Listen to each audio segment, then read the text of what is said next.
இது ஃபுல்லா இங்கே இவ்வளோ வளையல. இது என்ன சங்கிலி? இது ரொட்டியானமா?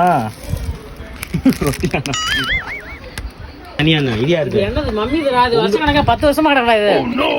இது 10 வருஷமா வச்சிருக்கேன். இது யாரு? ஒண்ணுதா? என்ன இதெல்லாம் இன்னும் பீரோக்குள்ள?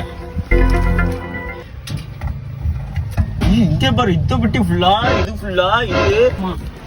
எஸ், ஏன் இப்படி இருக்கீங்க? எவ்வளோ எடுத்து வச்சிருக்கேன், எவ்வளோ வாங்கணும்னு பத்தாதா? திருப்பி எங்கேயா கடைக்கு போனால் தோடு வாங்கணும், அதை வாங்கணும், இதை வாங்கணும். என் உயிரை போட்டு எடுத்துக்கிட்டு, எங்கள் மம்மி உயிரை போட்டு எடுத்துக்கிட்டு. யார் இது? மூஞ்ச காட்டு, மூஞ்ச காட்டு. ஏய் இங்கே வேறு மூஞ்ச காட்டுன்னு கொண்டை போட்டுருந்தா அப்படியே ஸ்டைல் அப்படியே அவுட்டு. எதுக்கு இந்த தேவையில்லாத இதெல்லாம் எடுத்து பார்த்தா இந்த சந்திரமுகி படத்தில் ஒட்டியானோ காசு மாலை அப்படி கண் ரெண்டு பிடிக்கிறேன். சொல்லு ஒட்டியானோ காசு மாலைன்னு. யாருக்காவது வேணும்னா கமெண்ட் பண்ணுங்கள். இந்த பொருள்லாம் உங்களுக்கு நான் வீட்டுக்கு அனுப்புகிறேன் ஃப்ரீயாகவே. தேங்க்யூ.